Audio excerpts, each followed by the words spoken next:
Hello everyone, I am Raut sir. Welcome to our YouTube channel. आज आपण येता 9वी second semester updated practice activity sheet 2021 हे पाहणार आहोत. प्रथम आपण फॉर्मॅट कशा प्रकारे असेल ते पाहूया. तर 80 मार्क्सचा पेपर असेल. 6 सेक्शनमध्ये विभागलेला आहे. सेक्शन 1 हा लँग्वेज स्टडीवरती आधारित असेल. यामध्ये तुम्हाला एकूण 6 ॲक्टिव्हिटीज दिल्या जातील. त्यापैकी कोणत्याही 4 ॲक्टिव्हिटीज विचारल्या जातील. प्रत्येक ॲक्टिव्हिटी ही 2 मार्कासाठी असेल. त्याच्यानंतर क्वेश्चन बी म्हणजेच लँग्वेज स्टडीमधील हा 2 मार्कासाठी असेल. तिथे देखील तुम्हाला एमध्ये 2 ॲक्टिव्हिटी असतील.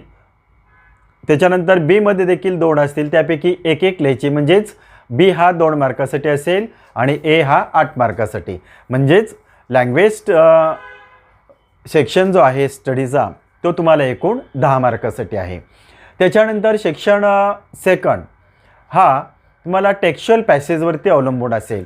आता टेक्स्च्युअल पॅसेज म्हणजे तुमच्या टेक्स्टबुकमधील कोणतेही 2 पॅसेज विचारले जातील. प्रत्येक पॅसेज हा 10 मार्कासाठी असेल. म्हणजेच सेक्शन सेकंड हा 20 मार्कासाठी असेल. त्याच्यानंतर सेक्शन थर्ड हा पोएट्री सेक्शन असेल. यामध्ये तुम्हाला कवितेवरील एक्स्ट्रॅक्ट दिला जाईल, तो 5 मार्कासाठी असेल.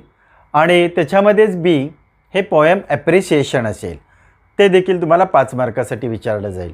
म्हणजे पोएट्री सेक्शन हा 10 मार्कासाठी असेल. त्याच्यानंतर सेक्शन फोर्थ हा नॉन टेक्स्च्युअल पॅसेज म्हणजेच काय की अनसीन पॅसेज विचारला जाईल, तो 10 मार्कासाठी असेल. आणि त्याच पॅसेजची तुम्हाला 1/3 समरी लिहायला सांगितली जाईल, ती 5 मार्कासाठी असेल.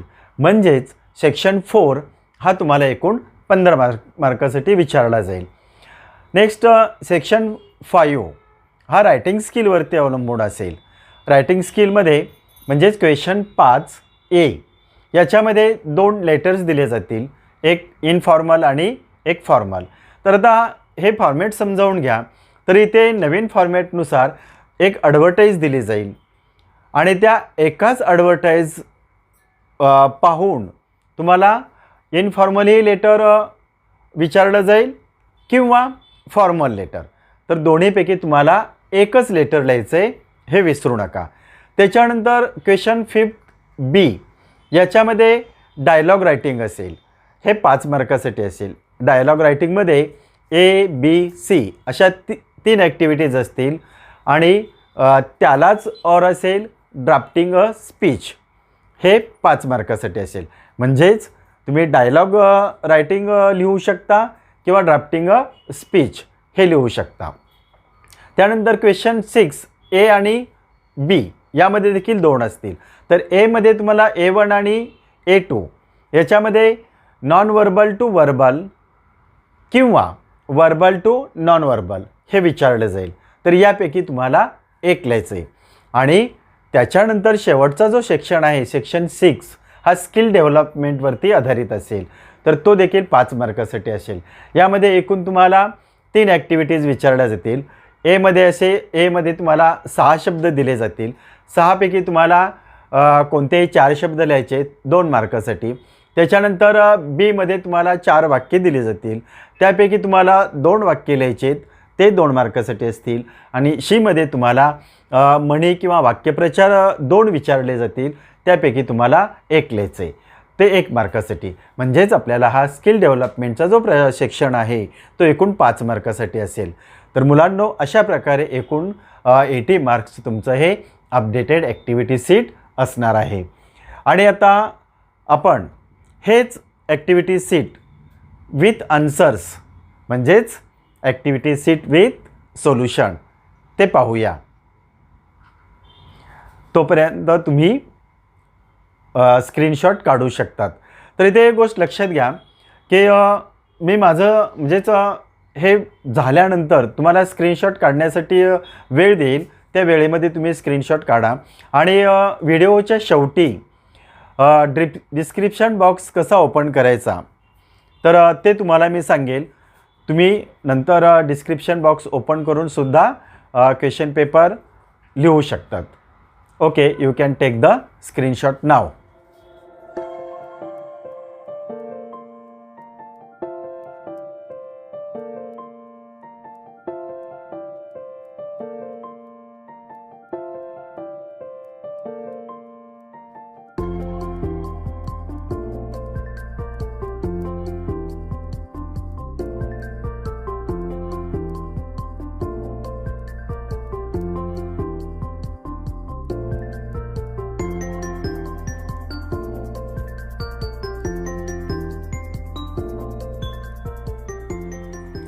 ओके, आता आपण same activity sheet with answers पाहूया. त्या अगोदर एक सूचना लक्षात घ्या की प्रथम जो तुम्हाला क्वेश्चन पेपर मी एक्सप्लेन केला तर तो तुम्ही प्रॅक्टिस म्हणून घरी स्वतः त्याची उत्तरं लिहू शकतात आणि मग नंतर आत्ता जो मी एक्सप्लेन करणार आहे उत्तराचं ते तुम्ही कंपेअर करू शकता. म्हणजेच तुम्ही स्वतः पेपर तो चेक करू शकतात. So let us begin the activity sheet with answer. Section 1, language study. Question number 1A, do as directed. Any 4. Complete the following words by using correct letters. यामध्ये तुम्हाला 4 शब्द दिलेले आहेत. पहिला शब्द आहे ST-ND, YO-NG, GR-AT आणि SM-LL. तर इथे आपल्याला करेक्ट लेटर ठेवून अर्थपूर्ण शब्द तयार करायचा आहे.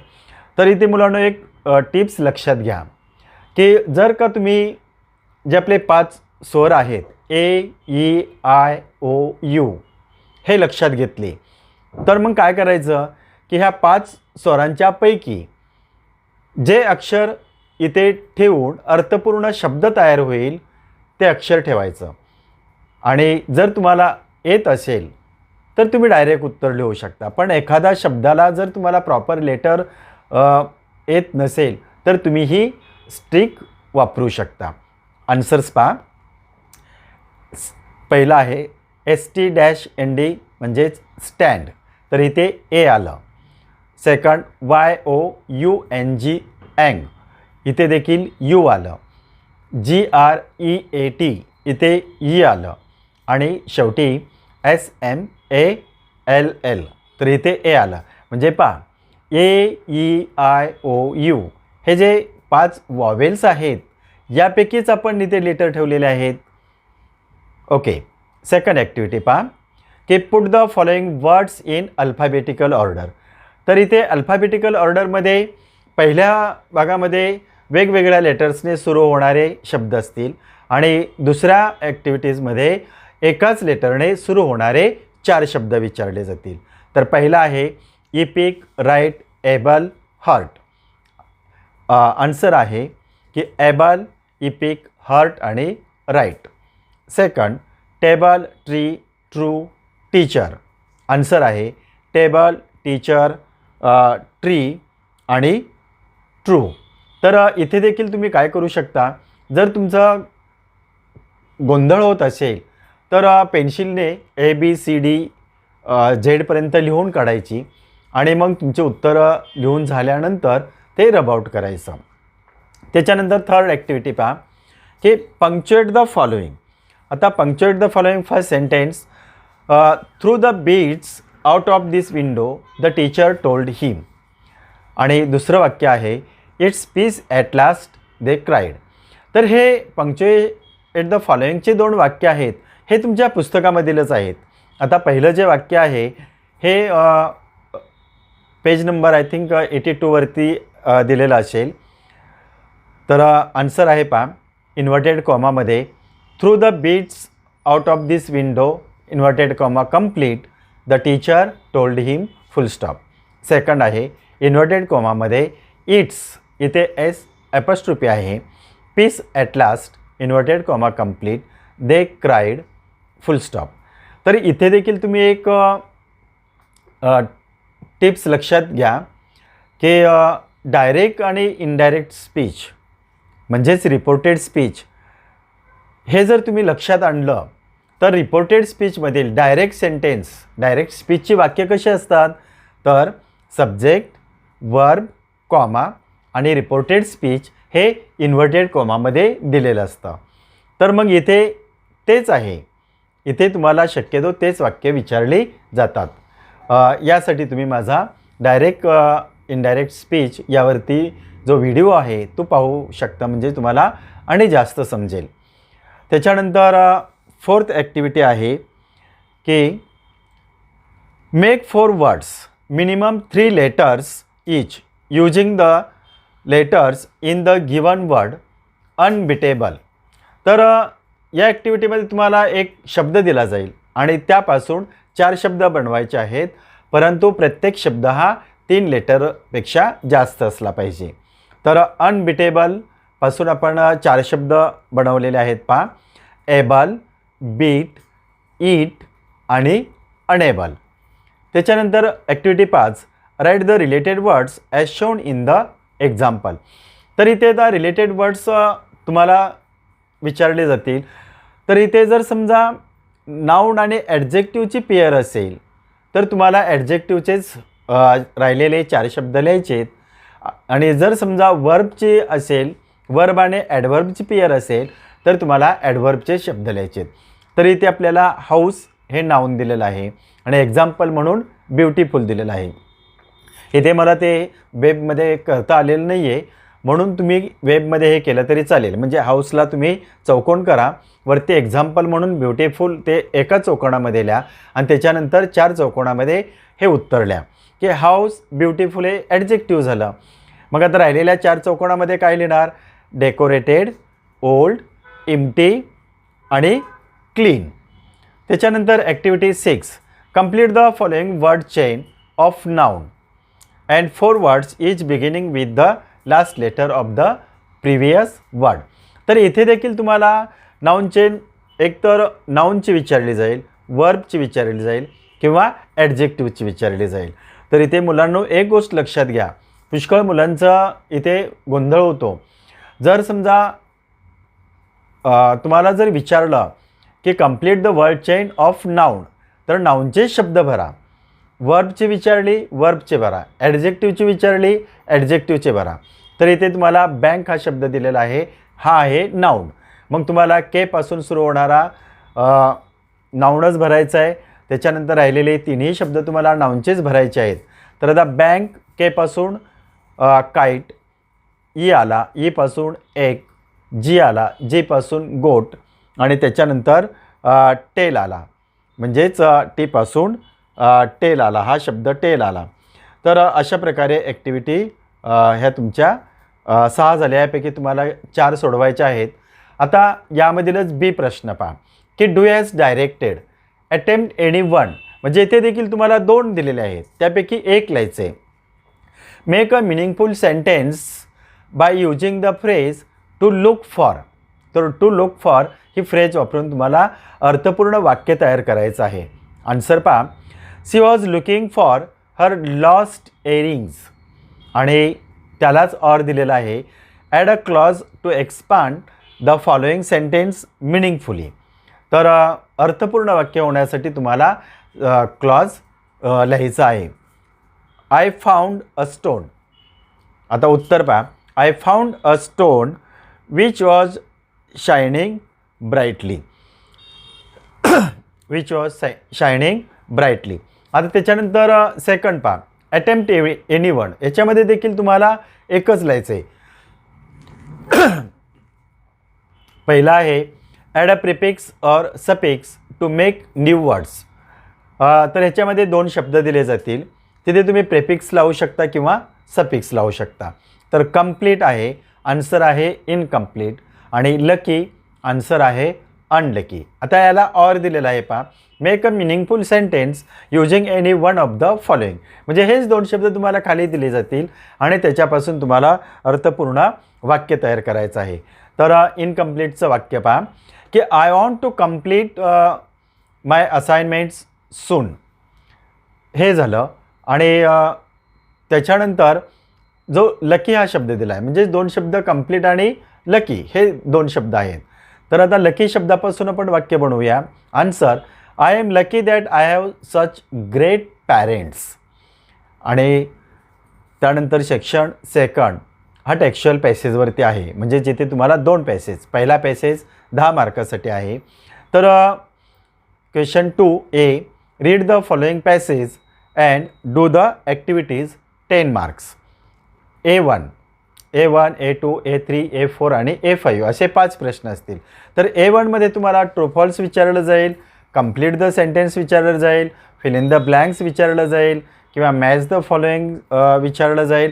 म्हणजे इथे तुम्हाला साधारणतः या पॅसेजवरती आधारित फॅक्च्युअल टाईपचे क्वेश्चन्स विचारले जातील. तर इथे तुम्हाला सांगितलेलं आहे की A1 मध्ये state whether the following statements are true or false. तर मुलांनो, इथे एक तुम्ही टिप्स लक्षात घ्या की इथे जे दिलेलं वाक्य, ते वाक्य त्या पॅसेजमध्ये शोधायचं. ते वाक्य तसंच असेल तर अर्थातच ते ट्रू आहे, आणि त्या वाक्यामध्ये काही बदल असेल तर ते वाक्य अर्थातच काय आहे, फॉल्स आहे. तर इथे देखील प्रिपोजिशन्स वरती किंवा अपोजिट वर्ड्स असेच ट्रू फॉल्समध्ये शक्यतो वापरले जातात. तर पहिलं वाक्य आहे पहा, Faraday's laws are no longer use today. False. Faraday was born in a wealthy and influential family in London. It is also false. Michael Faraday's teachers helped him a lot in becoming a scientist. It also false. त्याच्यानंतर fourth आहे sentence आहे की electricity became a lifelong fascination for Michael Faraday. तर हे वाक्य true आहे. तर पॅसेजच्या शेवटी पहा की इथे वाक्य दिलेलं आहे जसंच्या तसं आहे, म्हणजेच हे वाक्य ट्रू आहे. आता त्याच्यानंतर पॅसेज पहा. पॅसेज दिलेला आहे, पॅसेज तुम्ही नंतर शांतपणे रीड करा. आता A2 सेकंड प्रश्न पहा पॅसेजवरचा की what is Michael Faraday's famous for.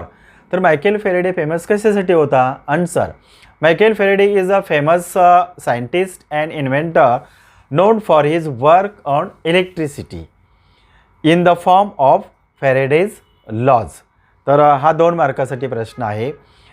Next पहा A3, use the following words phrases in your own sentences. तर तुमच्या स्वतःच्या वाक्यामध्ये तुम्हाला सांगितलेत यूज करायला.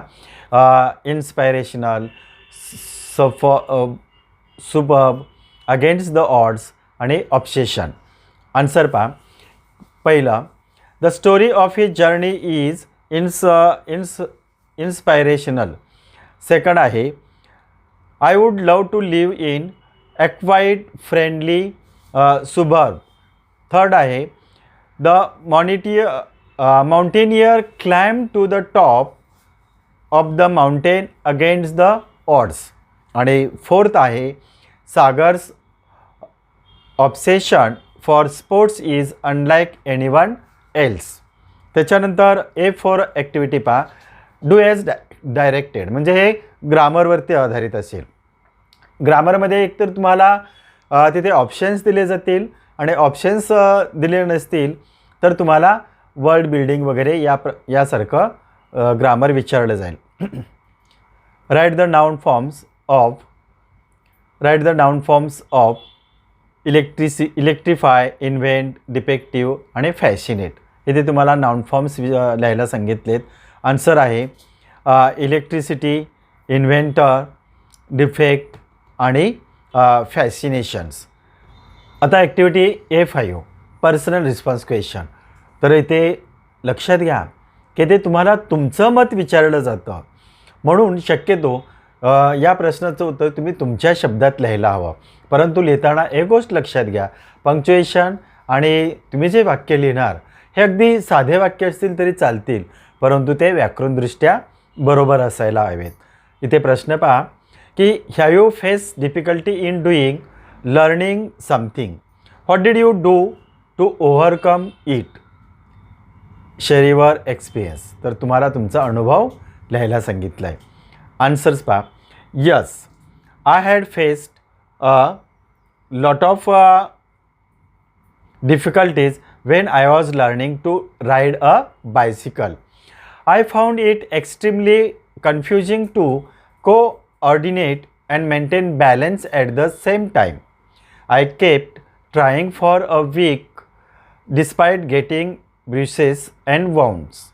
I finally succeeded in riding it confidently and was happy to have learned it. Question second पहा B2 म्हणजे आता दुसरा पॅसेज जो विचारलेला आहे टेक्स्टबुकमधील त्याला B2 म्हटलेलं आहे. Read the following passage and do the activities 10 marks. B1 list the professions occupations of the people mention in the passage. तर इथे तुम्हाला प्रोफेशन्स विचारलेले आहेत की पहिला आहे पहा little Franz student narrator, mister Hamel teacher, author blacksmith आणि पर्शियन्स सोल्जर्स. त्याच्यानंतर हा जो पॅसेज दिलेला आहे तो पॅसेज तुम्ही व्यवस्थित शांतपणे रीड करा. आता B2 ॲक्टिव्हिटी पहा. Describe the scene usually like when school begins. Answer. Usually when school begins there was a great bustle which could be heard out in the street. The opening and closing of desks, lessons repeated in unison, very loud, and the teacher's great roller rapping on the table. Activity B3. Make word register related with a school based on the given passage. तर पॅसेजमधूनच शोधून तुम्हाला लिहायचे आहेत. Answer. School desk, participles, lessons, questions, teacher, classmate, table आणि ruler. Activity B4. Find out 2 imperative and 2 exclamatory sentences from the passage. तर हा ग्रामरवरती विचारलेला आहे. इम्पेरेटिव्ह आणि एक्सक्लॅमेटरी सेंटेन्सेस. तर इम्पेरेटिव्ह सेंटेन्सेस पहा की don't go so fast boy. Second आहे go to your place quickly. त्याच्यानंतर एक्सक्लॅमेटरी सेंटेन्स पहा. फर्स्ट आहे it was so warm so bright. Second sentence but now it was all so still. आणि B5 personal response question आहे. How do your teacher punish you when you make mistake in the class. Answer. According to my opinion किंवा in my opinion असंही तुम्ही लिहू शकता. I never give any chance to my teacher to punish me being studies and serious in studies. I always do my work on time. I participate in all the activities in the class. So my teachers always praise me and my work. So even if I make a mistake they never punish me. इथे तुम्ही तुमचं स्वतःचं मत देखील लिहू शकता. Next त्याच्यानंतर आहे सेक्शन 3. हा पोएट्री सेक्शन आहे. तर इथे तुम्हाला कवितेवरील एक एक्स्ट्रॅक्ट दिला जाईल, स्टांजा दिला जाईल आणि त्या स्टांजावरती 3 प्रश्न विचारले जातील. तर A1 complete the sentences. The poet is addressing the. 2 प्रश्न असतील आणि the poet urges the fisherman to. त्याच्यानंतर स्टांजा आहे, स्टांजा रीड करा आणि याच्यामधूनच तुम्ही उत्तरं शोधून लिहायची आहेत.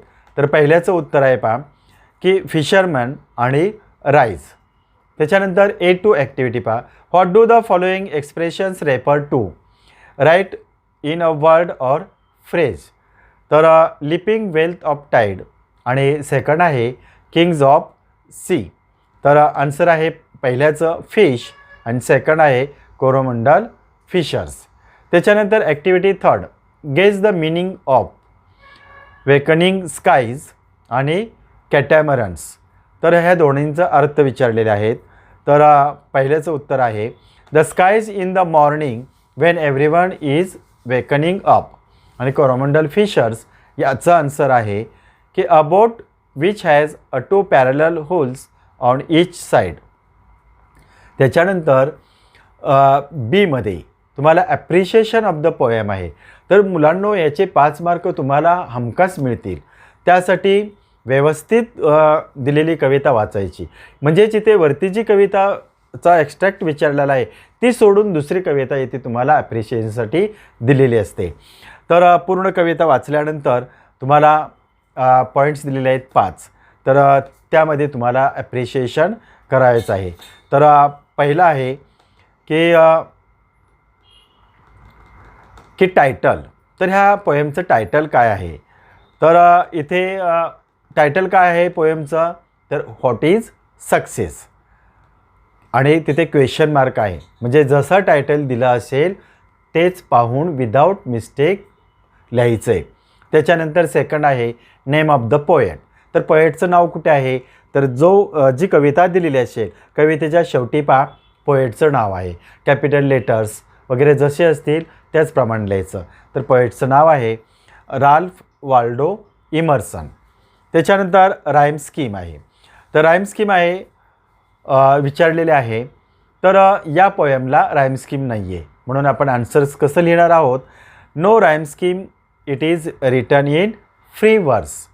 आणि नेक्स्ट आहे फिगर ऑफ स्पीच. तर फिगर ऑफ स्पीच आहे अलिटरेशन, आणि एक्झाम्पल आहे and endure the betrayal of false friends. आणि शेवटचं म्हणजेच थीम आणि सेंट्रल आयडिया विचारलेले आहे.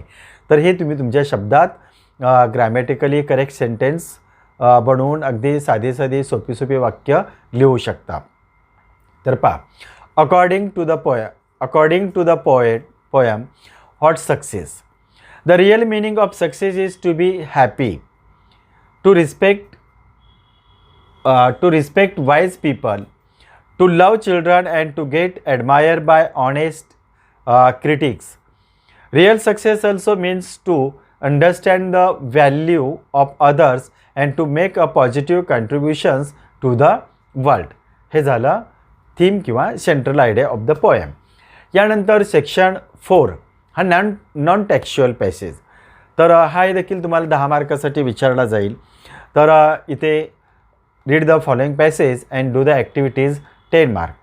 तर A1मध्ये विचारलं आहे complete the following sentences using in the information from the passage. मध्ये पॅसेजमधीलच माहितीचा उपयोग करून तुम्हाला रिकाम्या जागा लिहायच्या आहेत. तर पहिली रिकामी जागा फर्स्ट, सेकंड आणि थर्ड.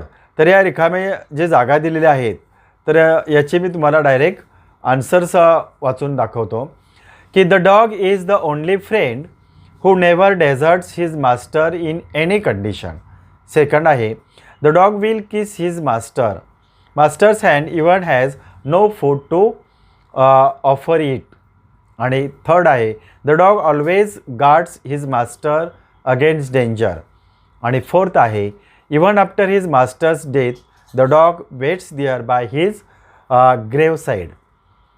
आणि त्याच्यानंतर पूर्ण पॅसेज दिलेला असतो. तो पॅसेज तुम्ही व्यवस्थित काळजीपूर्वक वाचायचा आहे. ॲक्टिव्हिटी सेकंडचं आन्सर की the dog stands by his master in his adversity. He lies on cold ground near his master even in winter. He comforts his masters in his distress. In master's misfortune, the dog guards and helps him when he is friendless, homeless. All these things prove that the dog is master's and selfish friends. Activity third, opposite शब्द विचारलेले आहेत. मी direct उत्तर वाचतो. Grateful, ungrateful, false, true, prosperity, poverty, friends, enemies. आणि activity 4 इथे तुम्हाला ग्रामरवरती आधारित आहे. Answer the dog is a friend who always proves grateful and faithful. आणि सेकंड ॲक्टिव्हिटीचं आन्सर आहे the hand that has no food to offer will be kissed by him. तर हे चेंज द वॉइसचं वाक्य आहे. तर मुलांनो, चेंज द वॉइसचा माझा जो व्हिडिओ आहे तो तुम्ही पाहू शकता. या व्हिडिओच्या शेवटी मी लिंक देईल. त्याच्यानंतर A5 हा पर्सनल रिस्पॉन्स क्वेश्चन आहे. आन्सर की Sagar is my best friend. According to me he is very loyal, faithful and honest to me. He is always there in my good and bad days. He helps me in all my problems. Also, he shares my success as well as failures equally. आणि त्याच्यानंतर बी. तर बीमध्ये तुम्हाला याच पॅसेजची summary लिहायची. तर summary लिहिताना title लिहायला विसरू नका, कारण टायटलसाठी 1 मार्क आहे. तर या पॅसेजचं टायटल आहे a dog man's most faithful friend. आणि समरी आहे a dog is man's most unselfish and faithful friend. He will stand by his master in prosperity and adversity. He will disregard bitter cold and hunger to be near his master and comfort him in his distress. Unfortunately, his master is friendless, homeless, or penniless. The dog will still guard and help him. Even when his master dies, the dog watches sadly by his grave, true and faithful even unto death. आणि त्याच्यानंतर महत्त्वाचा section 5 हा writing स्किलवरती आधारित आहे. तर पुष्कळ विद्यार्थ्यांचा इथे गोंधळ उडतो की रायटिंग स्किलमध्ये किती प्रश्न लिहायचे. तर अर्थातच इथे क्वेश्चन 5 ए म्हटलेलं आहे लेटर रायटिंग. तर लेटर रायटिंगमध्ये इनफॉर्मल आणि फॉर्मल असे 2 लेटर्स विचारले जातात. तर 2पैकी तुम्हाला 5 मार्कासाठी 1 लेटर लिहायचं आहे. तर ॲडव्हर्टाईज इथे दिलेली आहे पहा की ॲडव्हर्टाईज आहे given below is an advertisement that you see in the local daily newspaper.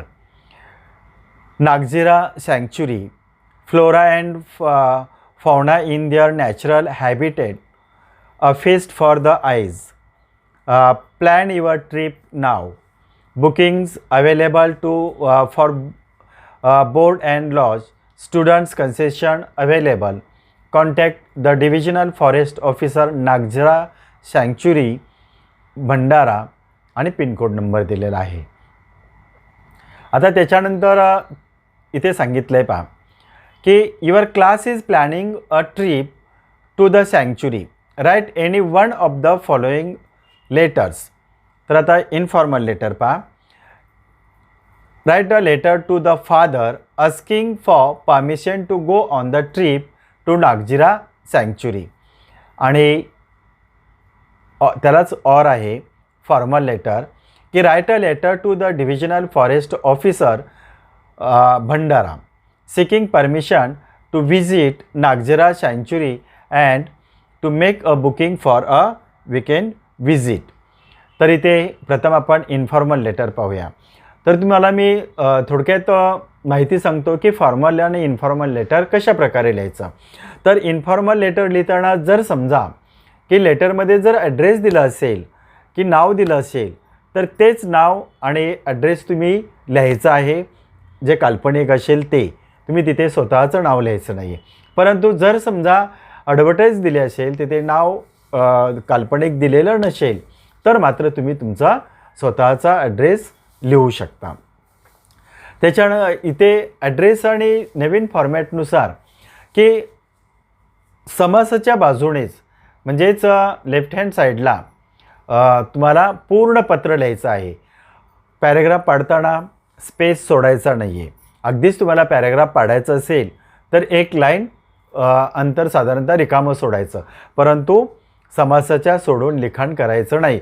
बरोबर 1 बाय 1 म्हणजे एकाखाली एकच शब्द आले पाहिजेत. उदाहरण म्हणून आपण एक लेटर पाहूया इनफॉर्मल लेटर. तर ॲड्रेस आहे पहा सुजल पाटील शिवाजी विद्यालय नवपाडा ठाणे डिस ठाणे पिनकोड नंबर 421201 आणि न विसरता मात्र डेट लिहायची आणि त्याला अधोरेखित करायची. डेट 10 मार्च 2021. इथे पहा की प्रत्येक शब्दाखाली एक शब्द आलेला आहे आणि शेवटी कॉमा ठेवलेला आहे. तर ते न विसरता ठेवायचं. आपल्याला पत्र वडिलांना लिहायला सांगितलं आहे म्हणजेच आपण इथे हॉस्टेल किंवा रूमवरती असणार आहात म्हणजेच घरापासून दूर असणार आहात तर तोच तुम्हाला ॲड्रेस लिहायचा आहे. Dear father, I received your letter and I was very happy to read it. Don't worry about me. Let me write now. तर इथे पत्राची सुरुवात तुम्ही तुमच्या भाषेमध्ये लिहू शकता. तुम्ही असंही लिहू शकता की I have not received your letter so I am very worry, don't worry about me, let me write now. कारण बिगिनिंग याला तुम्हाला मार्क आहेत हे विसरू नका. आणि सेकंड पॅरेग्राफ जो आहे तो पॅरेग्राफ न पाडता लाईन सोडा आणि तिथे मात्र तुम्ही काय करायचं आहे की जे तुम्हाला ॲडव्हर्टाईजमध्ये मुद्दे दिलेले आहेत त्या टोटल मुद्द्यांचा, त्या ॲडव्हर्टाईजचा पूर्णपणे आशय त्या बॉडी ऑफ द लेटरमध्ये यायला हवा. आणि त्याच्यानंतर कन्क्लुजनमध्ये जसं आपण पत्राचा शेवट करतो की convey my regards to your father, mother, so on, त्या पद्धतीने करायचं आहे. तर इथे बॉडी ऑफ लेटरमध्ये पाहिलेलं आहे की this morning after the Independence Day flag hosting and parade our class teacher announce a trip to the Nagzira sanctuary. You know I have an abiding interest in wildlife and would like to go. It will be a 2 days weekend visit and will cost about 1,500 per student. We shall be boarding and lodging at a local school there. 5 teachers will be accompanying us. You have to send me a written letter of permission as well as amount required for the trip. I hope that you will grant me the permission as soon as possible. Wish you and all at home a very happy Independence Day. आणि आता ह्या लेटरचं शेवट कसं केलं आहे पहा की आपल्याला वडिलांना पत्र लिहितोय म्हणून आपण काय म्हटलेलं आहे की convey my regards to mother, म्हणजेच आईला माझा साष्टांग दंडवत. And give my love to all, especially to little Chintu, your loving son आणि सुजल. हे इनफॉर्मल लेटर झालं.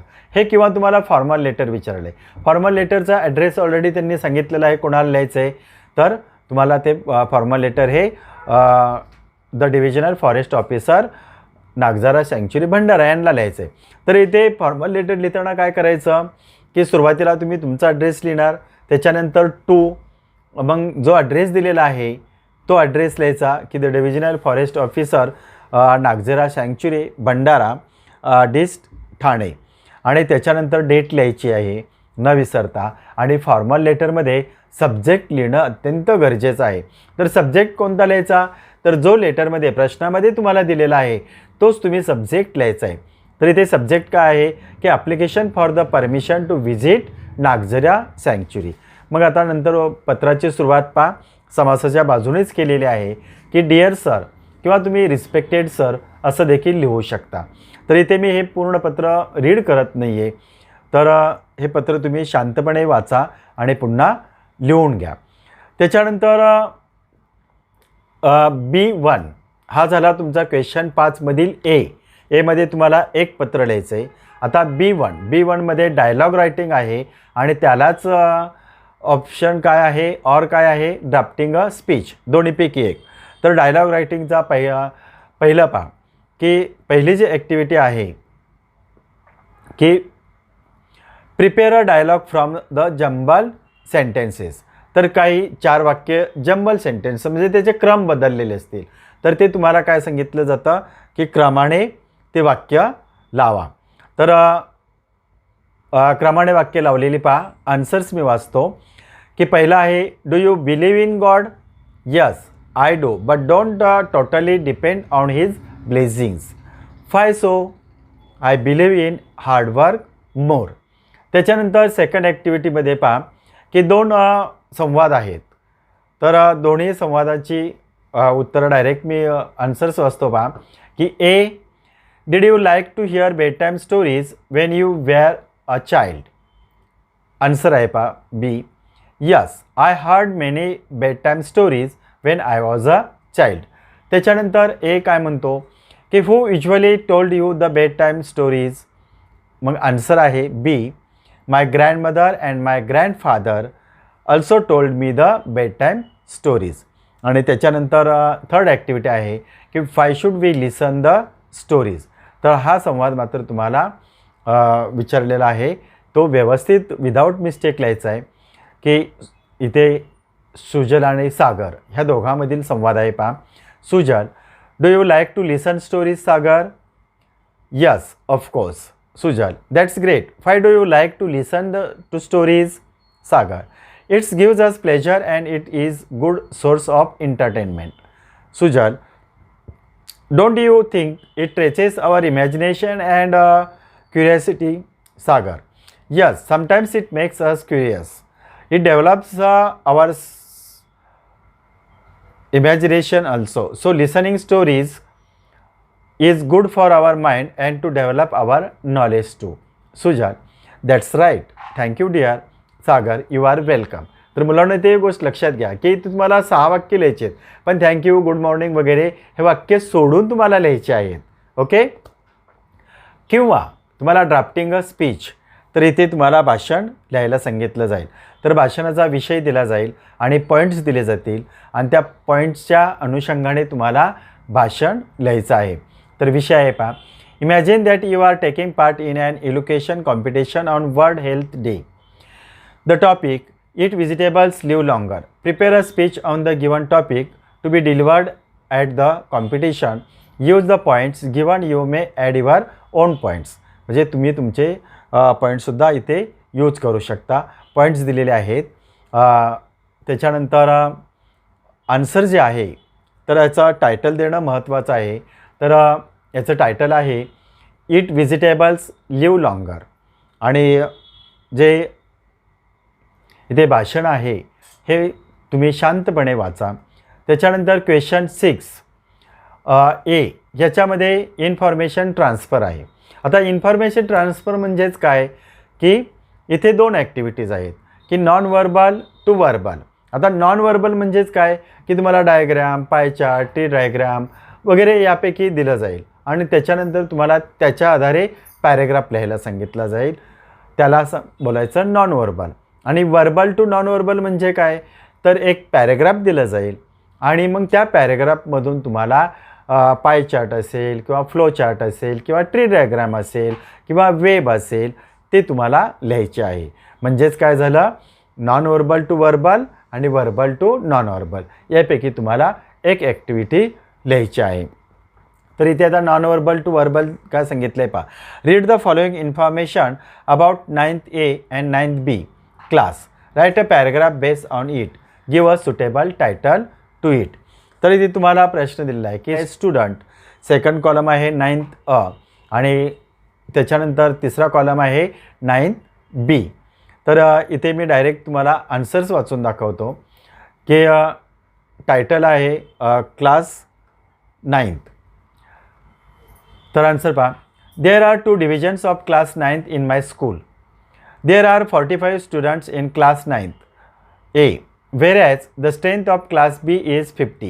Mr. Patel is the class teacher of 9th A and teaches English, while the class teacher of 9th B is Mrs. Sate, who teaches Marathi. The students of 9th A are interested in drama, and the student of 9th class 9th B like to participate in debates. Sujal has been appointed as the class monitor of 9th A and Yogesh is the class monitor of 9th B. आता किंवा verbal to non verbal म्हणजे एक तुम्हाला paragraph दिलं जाईल आणि त्या पॅरेग्राफवरून काय करायचं आहे नॉन वर्बल ट्री डायग्राम म्हणजे विचारलं आहे पहा. Read the information given below and draw a tree diagram to represent it. Give a suitable title to it. तर इथे तुम्हाला टायटलही द्यायचं आहे आणि दिलेल्या पॅरेग्राफवरून ट्री डायग्राम. तर इथे टायटल आहे पहा. आता इथे ट्री डायग्राम म्हणजे मी अशी सलग दिलेली आहे, तुम्ही तिथे ड्रॉ करू शकता. तर पहिलं टायटल आहे लिटरेचर. त्याच्यानंतर खाली एक ॲरो दाखवायचा आणि लिहायचं मिरर ऑफ लाईफ. त्याच्यानंतर ॲरो खाली दाखवायचा क्रिटिसिझम ऑफ लाईफ. त्यानंतर ॲरो खाली दाखवायचा रिफ्लेक्ट ऑफ लाईफ. आणि मग रिफ्लेक्ट ऑफ लाईफ आहे तिथे एक लाईन ओढा आणि लाईनच्या राईट हँड साईडला तुम्ही काय करा हिस्टॉरिकल, पोएट्री, ड्रामा, नॉव्हेल आणि शॉर्ट स्टोरीज. म्हणजेच हे जे रिफ्लेक्ट्स ऑफ लाईफ आहे तर इथे हे कशामध्ये विभागलेले आहेत तर पोएट्री, ड्रामा, नॉव्हेल आणि शॉर्ट स्टोरीज सलग लिहायचं. मग आता पोएट्रीमध्ये काय सांगितलं आहे पॅसेजमध्ये तर पोएट्रीमध्ये इमॅजिनेटिव्ह आणि रिॲलिस्टिक. त्याच्यामध्ये ड्रामामध्ये काय सांगितलेलं आहे तर कॉमेडी आणि ट्रॅजेडी. त्याच्याच पुढे नॉवेल. नॉवेलमध्ये काय आहे? हिस्टॉरिकल, सायकॉलॉजिकल, रिॲलिस्टिक, सायंटिफिक आणि रिजनल. आणि त्याच्यानंतर शेवटी शॉर्ट स्टोरीज म्हणजे चौथा. तर त्याच्याखाली तुम्ही बाण करून लिहायचं क्लोज टू लाईफ. तर अशा प्रकारे हा क्वेश्चन नंबर 6 कंप्लीट करायचा आहे. आणि आता शेवटचा सेक्शन 6 जो आहे तो स्किल डेव्हलपमेंटचा आहे. तर स्किल डेव्हलपमेंट म्हणजेच काय? तर ट्रान्सलेशन, भाषांतर करायचं आहे. तर इथे 3 ॲक्टिव्हिटीज आहेत. तर ए ॲक्टिव्हिटी आहे translate the following words into your medium of instructions any 4. तर इथे तुम्हाला 6 दिले जातील. तर त्यापैकी तुम्हाला 4 लिहायचे आहेत. तर मी डायरेक्ट प्रश्न आणि उत्तर दोन्ही वाचतो. 6 शब्द पहा की पहिला शब्द आहे पॉवर्टी, दारिद्र्य. नॉवेल, कथा, कादंबरी. सक्सेस, यशस्वी. बेनिफिट, फायदा. इम्प्टी, रिकामा.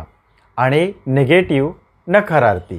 त्याच्यानंतर ॲक्टिव्हिटी बी आहे पहा की इथे 4 वाक्ये दिली जातील. 4 वाक्यापैकी तुम्हाला 2 वाक्यांची उत्तरं लिहायची आहेत. तर पहिलं वाक्य आहे की never be late to school. Answer, शाळेत उशिरा येऊ नये. सेकंड, ओबे युअर पॅरेंट्स अँड एल्डर्स. आपल्या पालकांची व मोठ्यांची आज्ञा पाळा. थर्ड सेंटेन्स आहे डोंट क्वारल विथ एनीबडी. कोणाशीही भांडू नये. आणि फोर्थ सेंटेन्स आहे be friendly with your neighbours. आपल्या शेजाऱ्यांशी मैत्रीपूर्ण संबंध ठेवा. तर यापैकी तुम्हाला 2 वाक्ये लिहायची आहेत. तर इथे मराठी भाषांतर लिहिताना लक्षात घ्या ऱ्हस्व, दीर्घ, वेलांटी इकडे मात्र विशेष लक्ष द्यायचं आहे. आणि त्याच्यानंतर ॲक्टिव्हिटी सी आहे की every dog has his day. म्हणजेच इथे म्हणी दिलेल्या आहेत 2, त्यापैकी 1 लिहायचे. तर मराठी अर्थ आहे 4 दिवस सासूचे, 4 दिवस सुनेचे. त्याच्यानंतर सेकंड आहे माईट इज राईट. बडी तो कानपडी. 2 पैकी 1 लिहायचा आहे.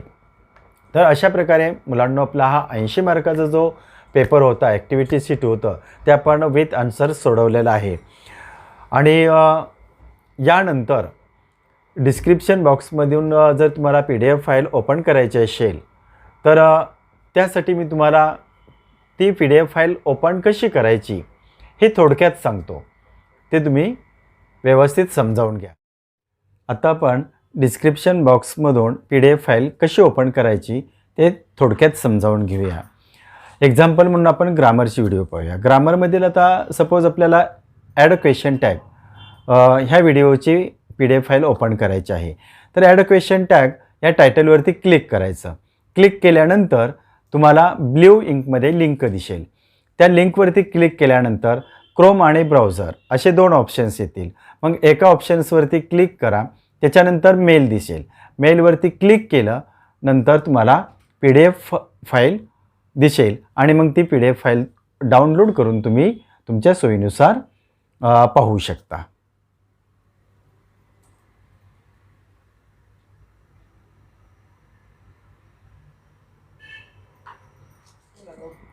Okay. If you understand this video, then press the like button. Any suggestions, comments, comment in comment box. Share this video with everyone. Make sure you have subscribed the channel and press bell icon to get notification of the next videos. Thank you.